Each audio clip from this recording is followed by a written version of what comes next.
যে আমি 2.5 ঘন্টা ছিলাম, তা আমরা প্রবীর আবির কতক্ষণ আড্ডা দিই, যখন 4 ঘন্টা 5 ঘন্টা 6 ঘন্টাও বিধানসভায়।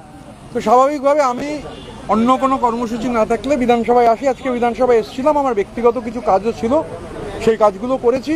বিধানসভায় এসেছিলাম, ভেতরে সাংবাদিক বন্ধুরা এই মুহূর্তে নেই, তো এখন বিধানসভা থেকে বেরোচ্ছি। এই মানে যে জল্পনা উঠেছে সেটা কি মিথ্যে? এই যে আপনি 50 জন বিধায়ক কিনে তৃণমূলের আলাদাভাবে বিরোধী দলের তকমা চাইতে পারেন, আলাদা পরিষদীয় দল? আমি এরকম জানি না, গল্পের গরু আমি তো গাছে ওঠাতে পারবো না। আমার কাছে এরকম কোনো আইডিয়া নেই যে 53, 55, 58 এসব কোনো আইডিয়া নেই। কিন্তু না, আপনি আসার আগে যেহেতু তাপস রায় তিনি বিজেপির বিধায়ক মন্ত্রী হয়েছেন, তিনি পোস্ট করছেন যে আপনি 50 জনের নামের তালিকা নিয়ে বিধানসভায় ঢুকছেন, তৃণমূল দলটা থাকবে না। এইটার সঙ্গে কি কোনো রকম কোনো সম্পর্ক রয়েছে আপনার আসার? মডেল হচ্ছে বাংলা।